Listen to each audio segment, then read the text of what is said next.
Welcome to Dolphin Dive Daily, your go-to spot for everything Miami Dolphins. If you bleed aqua and orange, hit that subscribe button and join the party. The Miami Dolphins are charging into the 2025 NFL season with renewed urgency, an overhauled roster, and the burden of a fan base tired of sweet talk and zero results. After the 2024 campaign ended with more shrugs than cheers, the pressure on this franchise is heavier than ever. You can feel the tension in South Florida. Hope battling with history. Hype grappling with hard truths. For years, Miami has promised evolution, but what they've mostly delivered is mediocrity. Now, with a draft that leaned more on grit than glamour, GM Chris Grier and coach Mike McDaniel are banking on toughness to turn the tide. But can that strategy actually work when Tua Tagovailoa's health remains a massive question mark and glaring holes on the roster still scream for attention? This season isn't just about bouncing back. It's about finally proving that Miami belongs in the postseason conversation. And no more, maybe next year. It's now or never. The 2025 draft showed a new kind of aggression from Miami, particularly in the trenches, a far cry from the finesse-first mindset that's haunted this team for years. First-round pick Kenneth Grant from Michigan is a beast, plain and simple. At 342 pounds, this man doesn't just take up space, he owns it. Anchoring the defensive line alongside Zach Sealer, Grant could be the key to turning Miami's already strong run defense into something dominant. That 6th place PFF ranking last season was nice, but the Dolphins need more than rankings. They need stops in the clutch. Grant, with his size and raw power, might be exactly the tone setter this team lacked. If he lives up to the hype, opposing running backs might as well turn back toward the sideline. Grier finally prioritized size and toughness up front. It's a gamble show, but one that could pay off in December when games turn brutal and every yard matters. On the offensive side, Miami made a crucial move in the second round with the selection of Jonah Savaiinaia, the massive guard out of Arizona. At 6'4" and 324 pounds, Savaiinaia instantly becomes one of the most important pieces on this offensive line, a unit that flat out failed last season. Tua was constantly under siege, and for a quarterback with a fragile health history, that's simply unacceptable. Savaiinaia brings not only size but also refined pass blocking skills that should offer some much needed stability. But let's not sugarcoat it. This line still has a lot of work to do. One new guard doesn't fix 5 positions. The Dolphins didn't make enough bold moves in free agency to secure proven protection, so this season may hinge on the rapid development of guys like Savaiinaia. If he can hold the fort and elevate those around him, Tua might finally get the time he needs to show the world what he's truly capable of. Beyond the early rounds, the Dolphins took a few swings on raw talent, particularly on the defensive. Our line, Jordan Phillips from Maryland and Zeke Biggers out of Georgia Tech, were mid to late round selections that clearly aim to add depth, not start right away. And that's fine, as long as Miami isn't expecting miracles. These guys bring intriguing size and flashes of disruption, but right now they're developmental projects. The real concern is that too much of Miami's 2025 draft feels like hope over certainty. Sure, the philosophy changed, but did the talent level rise enough to make an actual difference in the win column? If injuries strike or the depth gets tested early, we might see these rookies thrown into the fire before they're truly ready. The trenches may be deeper, but depth doesn't equal dominance. Miami's defensive coaching staff better get these guys NFL ready fast if they want to compete come November. While the front 7 got a facelift, the secondary is a different story. More house of cards than steel curtain. Jalen Ramsey, once the cornerstone of this defense, is now the subject of endless trade rumors, and that uncertainty casts a huge shadow. 5th-round pick Jason Marshall Jr. from Florida and safety Dante Trader Jr. from Maryland were added to fill gaps, but let's be honest, these aren't plug-and-play starters. They're depth at best. The Dolphins' pass defense is hanging by a thread, and that thread might snap if Grier doesn't land a solid veteran corner in free agency. There's no hiding the weakness here. If you think AFC quarterbacks are going to show mercy, think again. Unless a free agent miracle arrives or these rookies wildly outperform expectations, the secondary could end up being the anchor that sinks this ship. And for a team this close to contention, that would be a disaster. Quarterback insurance also came late in the draft, with the Dolphins selecting Quinn Ewers out of Texas in the 7th round. Let's be real, Ewers isn't walking in as a starter, and he's not expected to. But he is a calculated hedge against a worst-case scenario involving Tua's health, which, let's face it, is always on a razor's edge. Behind Tua, you've still got Zach Wilson, who hasn't exactly inspired confidence in any of his NFL stops. Ewers offers upside, a strong arm, and an interesting future prospect. But if Miami is counting on him to step in during a playoff push, that's a problem. This team is one injury away from a quarterback crisis, and it's hard to believe the front office feels truly comfortable with this situation. The hope, obviously, is that Tua plays 17 games. But hope in the NFL is rarely a strategy that pays off in January. Offensively, there's still firepower, on paper at least. Tyreek Hill and Jalen Waddle are still among the most dangerous receiving duos in football. But Hill's recent wrist surgeries and the swirling trade rumors are giving fans some serious anxiety. If Hill's not 100% or worse, not in the Dolphins. Uniformed by mid-season, this offense loses a lot of its bite. Devon Kane brings electric speed, and Jalen Wright adds more juice, but these explosive pieces won't matter much if the offensive line doesn't hold up. And then there's 6th-round running back Ollie Gordon II. Talented, yes, but also a luxury pick when bigger needs scream for attention. Coach Mike McDaniel is clearly shifting toward a more physical identity, but that transition takes time. And results. After 3 years of trick plays and finesse football falling apart in big moments, McDaniel is officially on the hot seat. This is no longer a fun project. It's put up or shut up time. And that brings us to the man orchestrating all of it, GM Chris Grier. His track record in the draft hasn't exactly been stellar. Only 18% of his picks since 2020 have become starters. That's a damning stat for a franchise trying to climb into contention. Trading away a 2025 4th rounder for a 2026 3rd was a smart long-term play. But this roster didn't need long-term. It needed immediate reinforcements. 8 rookies might sound like a solid class, but when your team is stuck in the middle of the pack, you need more than quantity. You need instant impact. Grier's strategy this year was clear.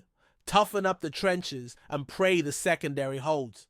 But if this team falters again, his job security should be in serious question. He's been given more time than most GMs ever get.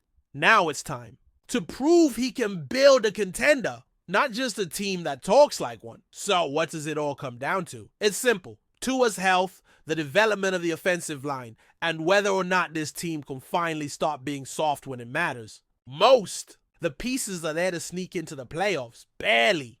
But so much has to go right. Kenneth Grant needs to be a day one disruptor. Jonas Avainaya must help solidify a shaky line. And Grier better sign a veteran corner who doesn't get cooked.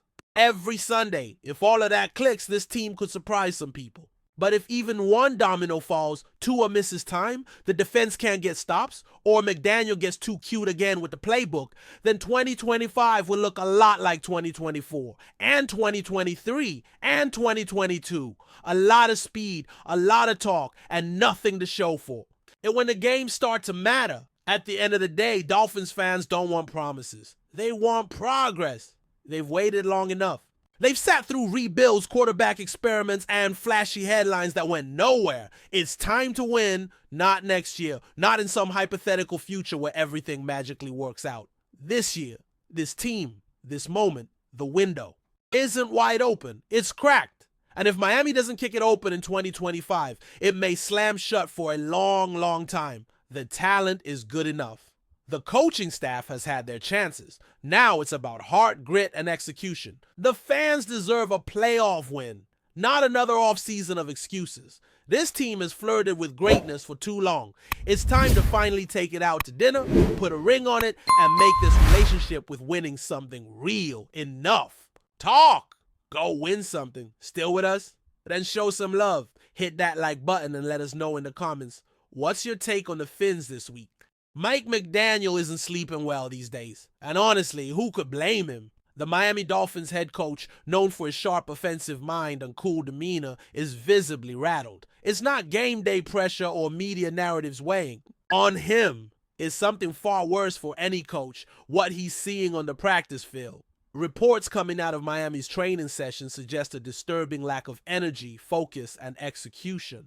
We're talking about basic plays getting botched, players missing assignments, and an overall vibe that just feels off. For a team that made waves last season and entered the offseason with sky-high expectations, this regression is more than just a blip. It's a red flag. And McDaniel, despite his usually calm exterior, is reportedly shocked at how flat his squad looks. That word, shocked, isn't used lightly in NFL circles. When a coach says that, it means this isn't just a bad week. It might be the sign of a deeper issue. Let's rewind a bit.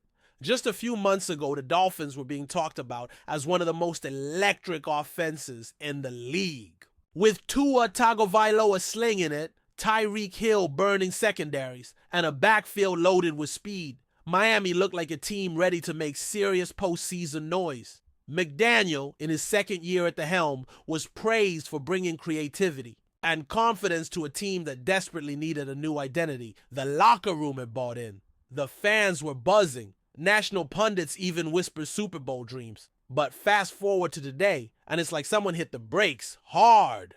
The Dolphins' practices have turned into a comedy of errors. It's not just the second stringers looking lost. Starters, even captains, are showing signs of mental lapses and sluggishness. McDaniel, a guy who thrives on precision and rhythm, is watching his playbook fall apart in slow motion. What's even more concerning is the timing. We're not in week 1 of training camp. We're deep enough into the off-season program where things should be clicking, installations should be tightening, chemistry should be building, and the competitive edge should be sharpening. But instead, McDaniel is seeing miscommunications in the huddle, dropped balls, missed routes, and defensive confusion. This isn't the type of early rust you shake off. This is systemic, and McDaniel knows it. Sources close to the team say he's been increasingly vocal behind the scenes, something very out of character for him. Usually more of a teacher than a yeller, McDaniel is reportedly raising his voice in meetings and pushing players harder than ever before. That's not panic mode yet, but it's getting close. And when a coach known for his cerebral calm starts to show emotional frustration, that sends a message. This isn't just disappointing, it's unacceptable. Now, to be fair, every team hits a lull at some point.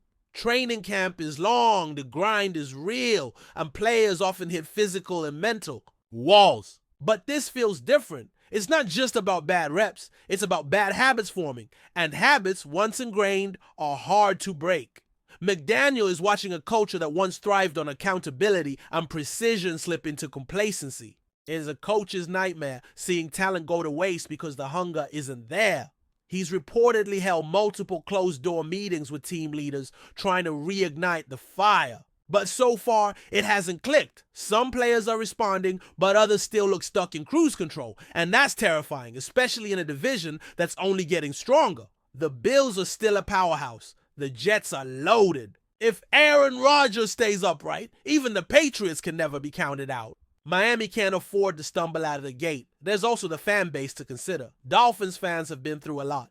Years of rebuilds, coaching changes, and quarterback controversies have left them starving for a winner. Last year offered a taste of what could be, a dynamic team with star power and swagger, but nothing crushes hope faster than underperformance. And what fans are seeing and hearing now is not what they signed up for. Social media is already starting to murmur. The optimism from March is turning into frustration in May.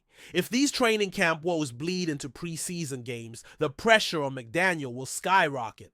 And here's the kicker. His job isn't as secure as you might think. NFL ownership is a "what have you done for me lately" business. A slow start could turn warm seats hot very quickly, especially when expectations have been raised. So what does McDaniel do now? He's a bright mind, no doubt, but this moment isn't about schemes or X's and O's. It's about leadership. Can he rally this locker room? Can he get veterans to set the tone? Can he make the young guys understand the urgency? This is where great coaches separate themselves. Not during blowout wins or highlight reel plays, but in the mud. When nothing is working and the locker room is teetering, McDaniel doesn't have the luxury of waiting. He needs to light a fire, and soon.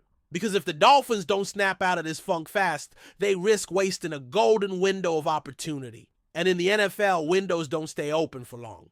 The next few weeks might just define his entire tenure in Miami. No pressure, right? One of the biggest concerns is Tua Tagovailoa's body language. Remember, this is a quarterback who's battled through injuries, media scrutiny, and even internal doubts about his future with the team. Last season, he finally started to look comfortable. But now, insiders say he looks tentative, second-guessing. Throws and lacking the zip that made Miami's offense so dangerous. That's not just a quarterback issue. It's a reflection of the team's vibe. If your leader on the field isn't dialed in, the ripple effect can be devastating. It affects timing with receivers, confidence in protection, and the overall tempo of practice. McDaniel knows this, and he's reportedly been working one-on-one with Tua, trying to get him mentally locked in again. But it's hard to lead when the team around you is misfiring on all cylinders. The Dolphins' offensive identity is built on speed and timing, two things that evaporate when a unit loses focus. The defense isn't off the hook either. What was supposed to be a rejuvenated unit under a more aggressive scheme looks, well, passive.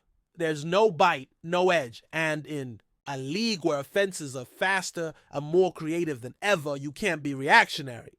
You have to impose your will. Miami's D isn't doing that. Missed tackles, blown coverages, and lack of communication have plagued their sessions. McDaniel may be an offensive guy, but you better believe he's in those defensive meetings now because he understands what's at stake. A leaky defense can undo even the most explosive offense. And right now, both sides of the ball look like they're still in April mode, not May, where things should be heating up.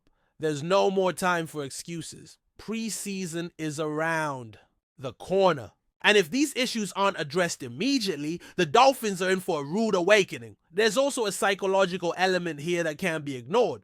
When a team starts to lose confidence in practice, it snowballs. Mistakes become expectations. Players get tight. Coaches overcorrect, and suddenly everyone is playing not to fail instead of playing to win. That's where McDaniel's greatest challenge lies. He has to stop the bleeding before it becomes a mentality. He has to remind his team who they are, what they're capable of, and why they were considered contenders just a few weeks ago. That's not easy. But if there's one silver lining, it's that adversity, when handled right, can forge resilience. Maybe this slump is what the Dolphins need, a wake-up call.